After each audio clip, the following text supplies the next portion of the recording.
Hello all, and welcome to Stingray Tom's Florida and another 10 amazing Florida history facts. This time I'll be taking a look at the popular Central Florida Zoo, located just west of Sanford near Lake Monroe. Once known as the Sanford Municipal Zoo, it was one of Central Florida's earliest attractions with a generally accepted start date of 1923.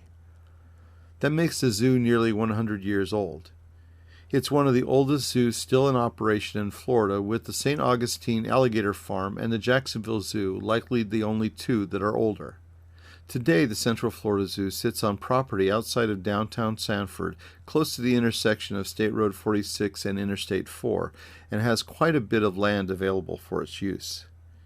It's popular with families and is known for its giraffe, Indian rhino, cheetah, Florida panther, and black bear, as well as a great mix of birds, primates, and a large collection of snakes and lizards, including some that are highly venomous. So let's take a look at its early years from when it opened up to its move to its current location. Enjoy! History fact number 1. It all started with a monkey. Reportedly, it was a rhesus macaque monkey that was donated, imagine air quotes right now, to the Sanford Elks Club. Yes, that was the start of the Central Florida Zoo. One little monkey that likely weighed 15 pounds or 7 kilograms.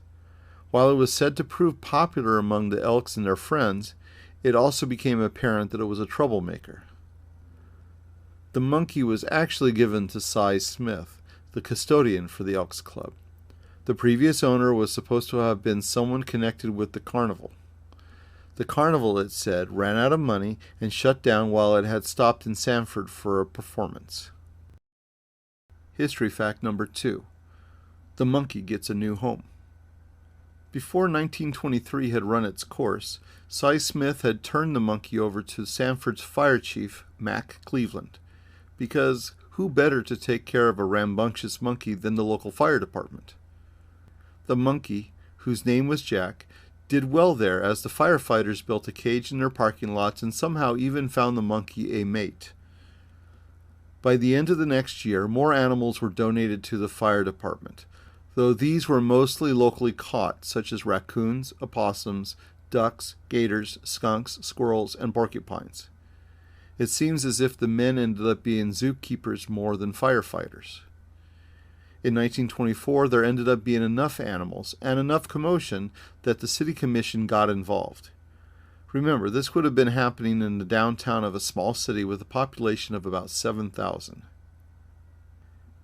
History fact number 3. Jack and his friends get another home. Still in 1924, the city of Sanford pushed to move the menagerie as it and its visitors were blocking traffic and being a nuisance. Yet another official, this time Sanford Police Chief Roy Williams, stepped up and offered to have his department, including the inmates of the jail, manage the zoo if it was moved to the vacant lot next to the new jail building. This was done, and new pens and pools were built by the Sanford Jaycees with emotional, if not financial, support by the City Commission. The president of the Jaycees at the time was Floyd Palmer, who, in the 1960s, spoke about the zoo's fascinating beginnings. He even mentioned how Jack the monkey would ride around on the back of a bulldog. That was Sanford. This move and the subsequent blessing of the City Commission both brought legitimacy to the collection, now known as the Police Zoo.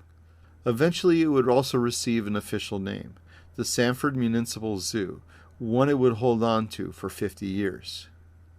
History fact number 4. The city of Sanford begins to pay for the zoo. In 1926, the minutes of the Sanford City Commission showed that a motion was adopted for an appropriation of $50 a month to provide for the maintenance of the zoo, a cost that had been initially supplied by the police department. Additionally, it's known that jail inmates provided a good deal of the labor for zoo upkeep, including the feeding of the animals. This was forced labor, common throughout the South. The inmates weren't paid, and it was hot, dirty, and even dangerous work. History fact number 5. The monster gator. A March 1926 newspaper article described the new addition to the zoo. It describes an alligator 13 feet or 4 meters long that weighed about 1,000 pounds or 454 kilograms, which was caught in nearby Lake Jessup. It took 15 men to carry the gator from a truck into the zoo and into the improvised tank. The unnamed fishermen were netting minnows for bait and wound up with the gator. After a 5-hour battle, the massive reptile was landed and brought into Sanford. The article mentions that the public, who had gathered to witness the move, made suggestions about the possible age of the gator, with 500 years old being reported as an average guess.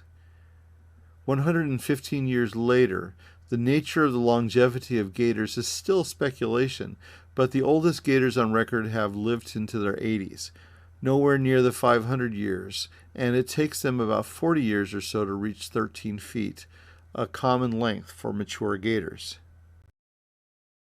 More monkey business. Regardless of the move, the monkeys were still connected with zoo controversy. The minutes of an August 1927 City Commission meeting reads, "A motion was made and unanimously carried that the City of Sanford should pay any reasonable doctor's bills incurred by Mr. Estridge for the treatment of his child who had its finger bitten off by one of the monkeys in the municipal zoo upon the signature of Mr. Estridge of certain releases." 4 months later, the city agreed to pay Mr. Estridge $250 as the full settlement of all claims and demands against the city. History fact number 7. The creation of Monkey Island. One of the most remembered features of the zoo at its downtown location was Monkey Island. Since many primates are afraid of water, it's not uncommon for zoos to place them in artificial islands. The Tampa Zoo and Naples Zoo, two of the best in the state, both currently do this. Sanford's Monkey Island was built just before World War II in 1940. The Sanford Herald suggested that it was the only one in the South. Ironically, around the same time, just 70 miles northwest of the zoo, Silver Springs released rhesus monkeys on an island in the middle of the Silver River. Sanford's Monkey Island took the place of several cages and provided a dramatic scene at the zoo. Several species of primates were added to the island, and it was noted that they were added gradually in the, quote, hope of avoiding a free-for-all fight, unquote. The newspaper went on to state that the zoo would have larger crowds if the zoo was properly advertised. It hoped that the Florida governor and even the President of the United States would preside over the dedication of Monkey Island. Neither of them attended the grand opening. On the other hand, the zoo did get a bit of national attention just after the war. The New York Times carried an Associated Press story about Sid, described as an ancient mountain lion who escaped from his cage on October 18, 1946, and reportedly scared the daylights out of several city employees. During his moment of freedom, Sid ran inside both the jail and city hall but was subdued after being swatted with a broom. He was eventually returned to his cage. History fact number 8. The zoo gets more big cats. Speaking of big cats, the 1960s seemed to be a time when the zoo was active in adding several to its collection. In December 1964, the zoo entered into agreement for a loan of 2 Bengal tigers, a 5-year-old female and an 18-month-old male. The tigers were owned by the Robert Bowdy Animal Training Center of Center Hill. Less than a year later, the zoo purchased a different Bengal tiger, a 6-month-old female, also from Robert Bowdy's Training Center. It cost $950 and weighed 60 pounds or 27 kilograms. By the way, the Bengal tiger is considered to be one of the larger tiger subspecies, and an adult can weigh up to 570 pounds or 260 kilograms.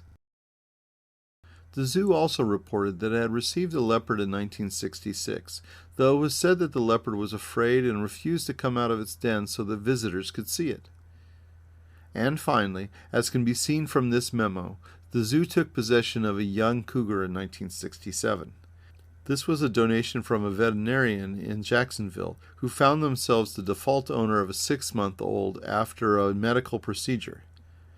It's interesting to note that in the memo, Jim, the zoo's director, and I'm sorry I haven't been able to learn his full name, listed various American names for the only native big cat to the U.S., puma, mountain lion, panther, and catamount. There should be a correction for part of the memo, however. While the cougar is a large cat, it's only the fourth largest, being surpassed in average weight by the jaguar, lion, and the heaviest, the aforementioned tiger.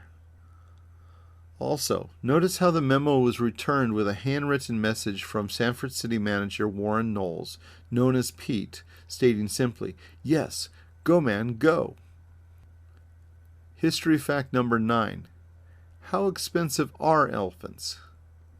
There's a 1967 letter from Mr. Go Man Go himself, City Manager Pete Knowles, to a Captain John Williams, who held the title of Menagerie Procurer.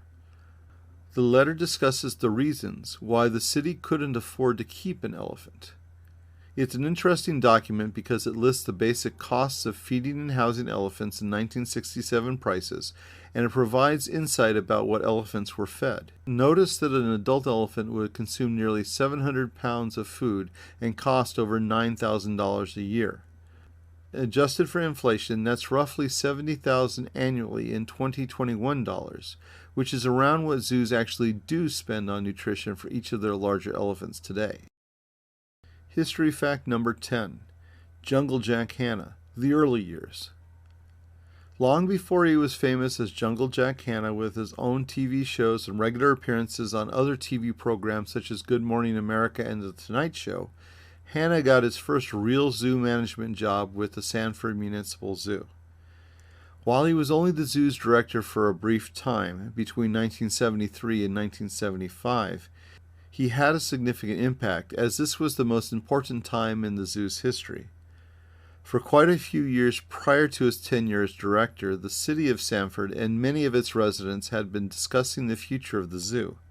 The zoo remained on one square block of valuable land in downtown Sanford.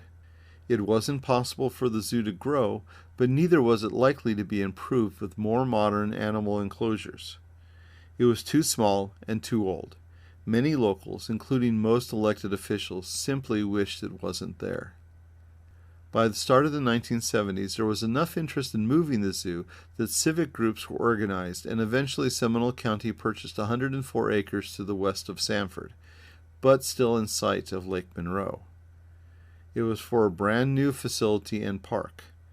Hanna arrived in 1973, and his primary task was to oversee the dramatic move. Through 1974, the process of building a zoo from the ground up and moving dozens of animals, including an Asian elephant and a hippopotamus, was Hanna's job. At the time, the zoo only had a handful of other employees, so when calls about situations in the local community, such as a bear running wild in a Winter Park neighborhood, happened, Hanna was part of the team that responded. He also helped rescue random alligators and even Joe, his pet mynah bird, that had been stolen from his own office and who ended up in a house in Orlando. Renamed the Central Florida Zoo, the new facility would open on July 4, 1975. The zoo remains on the same land to this day, and it's rapidly approaching its 100th birthday in 2023. Thank you for watching another of Stingray Tom's videos. If you enjoyed it, remember to hit the like button and be sure to subscribe so you won't miss future videos.